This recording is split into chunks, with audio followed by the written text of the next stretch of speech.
Hola, me llamo Felipe de Borbón, aunque quizá me conozcas mejor como Felipe V, el primer rey de España de la Casa de Borbón. Nací un 19 de diciembre de 1683 en el fastuoso Palacio de Versalles.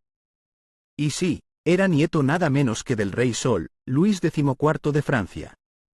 No está mal como abuelo, ¿verdad? Mi padre era el gran Delfín, Luis, heredero del trono francés, y mi madre, María Ana de Baviera. Como segundo hijo, no parecía que me esperara ni la corona de Francia, ni mucho menos la de España. Mi destino parecía ser el de un noble importante, pero sin corona. Mi sangre llevaba algo especial. Mi abuela paterna, María Teresa de Austria, había sido infanta de España, hija del rey Felipe IV. Esa conexión, aunque lejana, acabaría por cambiar mi vida y la historia de Europa. Mi abuela había renunciado a sus derechos al trono español al casarse con el rey de Francia, para evitar disputas. Pero como suele pasar, la política europea no se rige por promesas, sino por conveniencias. El último rey Habsburgo de España, mi tío abuelo Carlos II, no tenía hijos. Y eso preocupaba mucho a los grandes reinos de Europa. Nadie quería que España y su imperio cayeran en manos equivocadas. Primero, se pensó en José Fernando de Baviera. Un chico joven, de buena familia, pero murió en 1699. Entonces vino el enredo. Francia, Austria, Inglaterra y Holanda empezaron a repartirse la herencia española como si fuera una tarta, sin preguntarle a los propios españoles. 2 tratados secretos más tarde, todo parecía indicar que sería el archiduque Carlos de Austria quien llevaría la corona. Pero, sorpresa. El mismísimo Carlos II, en su lecho de muerte, decidió nombrarme a mí como heredero. Un Borbón. Su esperanza era que, al ser nieto del rey Sol, Francia respetara la unidad del imperio español. La noticia de su muerte llegó a Versalles el 6 de noviembre. 10 días después, mi abuelo Luis XIV me presentó ante toda la corte francesa y pronunció unas palabras que jamás olvidaré. Señores, he aquí el rey de España. Yo solo tenía 17 años. Pórtate bien en España, me dijo después, pero recuerda que naciste en Francia. Mantén unidas nuestras dos naciones. En ese momento supe que mi vida cambiaría para siempre, y también la historia de Europa. Y así comenzó mi viaje hacia España. Dejé atrás Versalles, mi hogar, el 4 de diciembre de 1700. A los 17 años, partí hacia un país que no conocía, pero que me esperaba como su nuevo rey. Crucé los Pirineos y entré por Irún el 22 de enero. Nunca olvidaré mi entrada triunfal en Madrid, aquel 18 de febrero de 1701. La ciudad era un hervidero de curiosidad y esperanza.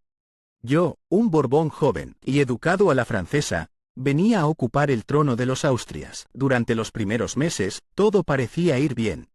Me recibieron con honores, y la mayoría de las monarquías europeas reconocieron mi título. Solo la Casa de Austria se negó. Pero claro, no todo sería tan sencillo. El 1 de febrero de ese mismo año, el Parlamento de París cometió lo que muchos vieron como un desliz imperdonable. Decidió conservar mis derechos al trono francés. Eso significaba que, si mi hermano mayor moría, yo podría ser rey de Francia también. Europa tembló, y por si fuera poco, en febrero, mi abuelo Luis XIV envió tropas francesas a reforzar nuestras guarniciones en los Países Bajos españoles, junto a la frontera con las Provincias Unidas. Era una acción acordada, sí, pero a ojos de Inglaterra y Holanda, sonaba a ocupación. Y luego, en septiembre, otra chispa encendió la pólvora. Murió Jacobo II, el rey exiliado de Inglaterra. Luis XIV, sin consultarme ni medir las consecuencias, reconoció a su hijo como nuevo rey legítimo de Inglaterra y Escocia. Imagínate la reacción de Guillermo III. Fue como si mi abuelo se empeñara en enfadar a media Europa a la vez. En Madrid, mientras tanto, los franceses iban ocupando cargos importantes. Sus decisiones empezaron a marcar el rumbo de nuestra política. Algunos cortesanos murmuraban. Otros, directamente, protestaban. ¿Es este un rey español? ¿O un virrey de Francia? Decían. No voy a mentirte. Eran tiempos confusos. Yo era joven, inexperto, y estaba atrapado entre el amor a mi nueva patria y la sombra gigantesca de mi abuelo. Lo que comenzó como un sueño de unión, pronto se convirtió en una amenaza para la paz de Europa. Sin saberlo, estábamos a las puertas de una guerra larga y amarga. Ser rey, como pronto descubrí, no es solo lucir una corona.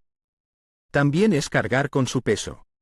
Aunque fui aceptado como monarca por muchas potencias europeas, hubo una excepción importante, y peligrosa: el emperador Leopoldo de Austria. Para él, el trono de España debía pertenecer a su hijo, el archiduque Carlos. Decía tener más derechos que yo. Y no estaba dispuesto a ceder. Como si eso fuera poco, mi abuelo Luis XIV decidió echar más leña al fuego. Declaró públicamente que mis derechos al trono de Francia seguían vigentes.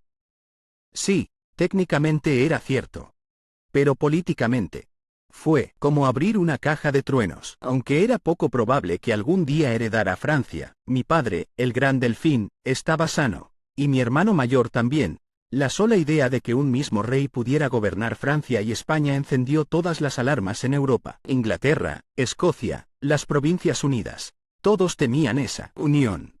Se imaginaron un continente dominado por una superpotencia borbónica. Y no lo iban a permitir. En septiembre de 1701, firmaron el Tratado de la Haya para frenarnos. Luis XIV, por su parte, no se quedó quieto. En marzo de ese mismo año, selló una alianza con el Elector de Baviera. Y en noviembre, yo me casé con María Luisa Gabriela, de Saboya.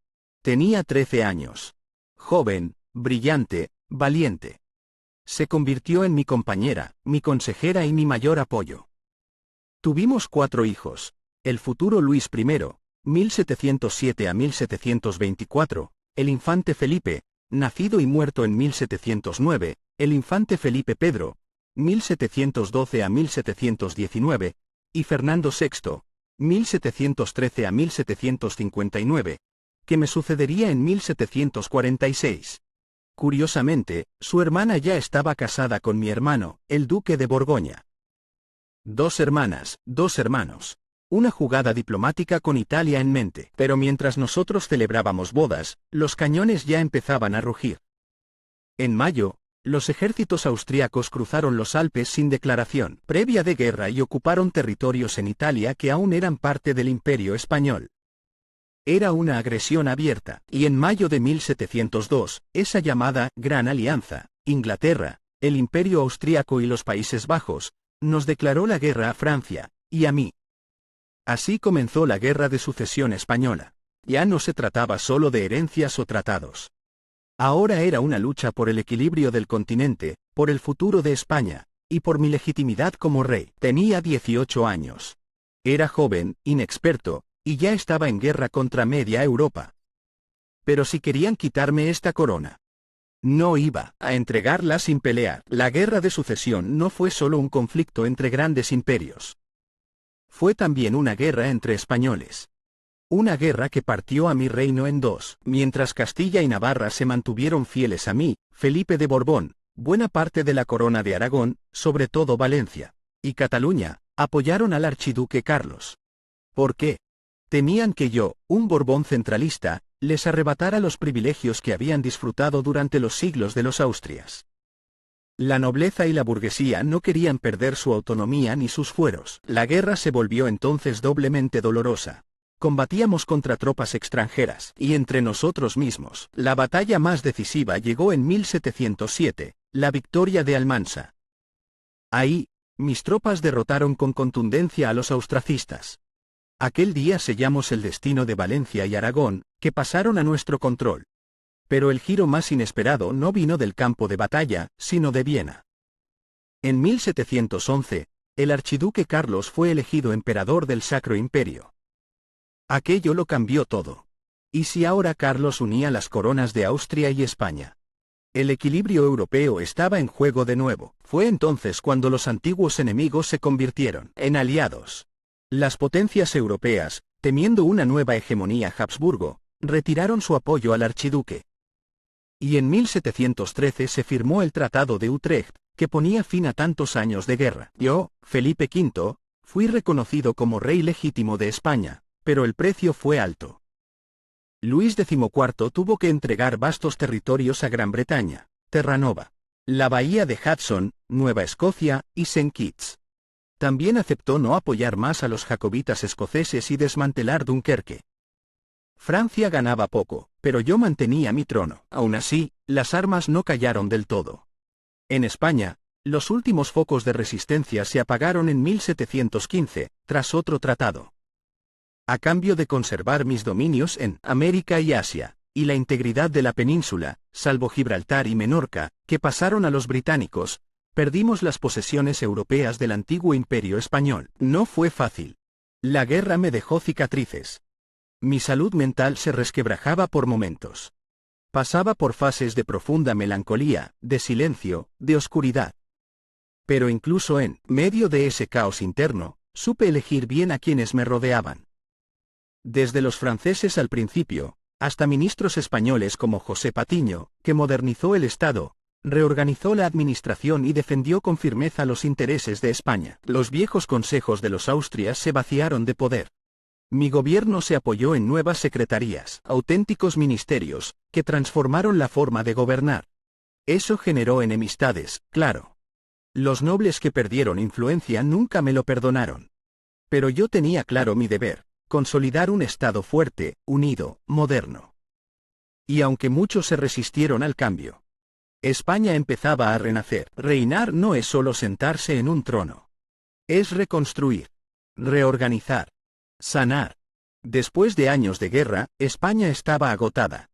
Económicamente débil, políticamente fragmentada y con una administración heredada de los Austrias que ya no servía para los nuevos tiempos. Por eso, durante mi largo reinado me propuse algo grande: crear un Estado moderno, fuerte y centralizado. Era la única forma de garantizar la paz, la prosperidad y la supervivencia del imperio. Empezamos por la hacienda, maltrecha tras tantos años de conflicto. Se reorganizaron los ingresos, se modernizó el sistema fiscal y se intentó que todos los territorios contribuyeran de forma más justa. La armada fue prácticamente recreada. Necesitábamos proteger nuestras rutas con América, competir con Inglaterra en los mares, y garantizar que el oro de las Indias no cayera en manos enemigas. Lo mismo con el ejército. No solo se trataba de defender, sino de estructurarlo profesionalmente, como hacían los grandes estados europeos. Pero mi reforma más profunda fue otra: la unificación administrativa. La guerra de sucesión lo había dejado claro. Un estado dividido en múltiples reinos, leyes y fueros no podía sobrevivir en un mundo en constante cambio. Con los decretos de nueva planta, en 1707 para Aragón y Valencia, en 1715 para Mallorca, y en 1716 para Cataluña, puse fin al viejo sistema de reinos separados. Se suprimieron sus instituciones políticas propias y se implantó el modelo castellano de gobierno, justicia y administración. No fue una decisión fácil, pero era necesaria. Cataluña, Valencia, Aragón habían apoyado al archiduque Carlos. Su rebelión tuvo consecuencias. A cambio, se incorporaron plenamente al nuevo Estado, al nuevo proyecto de España. Solo Navarra y las provincias vascongadas conservaron sus fueros, como recompensa por su lealtad durante la guerra. El resto del reino quedó reorganizado en provincias, gobernadas por un capitán general y una audiencia real, que responden directamente a Madrid. Para la economía, implantamos las intendencias provinciales, copiadas del modelo francés. Estos intendentes eran funcionarios formados, encargados de la recaudación y la gestión del gasto, con capacidad real de actuación. Con ellos, dimos un paso enorme hacia la profesionalización del Estado. Transición hacia campos, talleres, caminos, mercados. También impulsé la reforma agraria, para combatir el atraso del campo. Fomenté el comercio, la industria, y construimos nuevas vías de comunicación, esenciales para unificar el mercado y dar vida a las regiones olvidadas. Sí, fui un monarca centralista. Pero no por ansias de poder, sino por convicción. Porque un país unido, justo y bien gobernado, es más fuerte que 100 pequeños reinos enfrentados entre sí. Hoy, algunos me miran con desdén. Me acusan de haber borrado tradiciones, de haber impuesto. Pero yo les diría, el precio del orden fue alto, sí, pero sin él, España no habría tenido futuro. Gobernar es construir. Tras la guerra, Llegó el tiempo de ordenar, de estructurar, de dar a España una maquinaria de Estado capaz de perdurar. Nada de esto fue inmediato, pero sí deliberado. Con visión, para ello, sustituí el antiguo sistema de consejos heredado de los Austrias, lleno de duplicidades y privilegios. Solo aquellos que aún tenían función real sobrevivieron. El Consejo de Indias, el de Navarra, el de Órdenes, y por supuesto, el Consejo de Castilla, que pasó a concentrar el poder judicial y administrativo del reino. Creé las secretarías de Estado, precursoras de los actuales ministerios. En ellas, hombres formados, leales, y no necesariamente nobles, gobernaban bajo mi autoridad. El mérito sustituyó al linaje. El Estado dejó de ser patrimonio de unos pocos para convertirse en una institución con reglas, funciones y objetivos.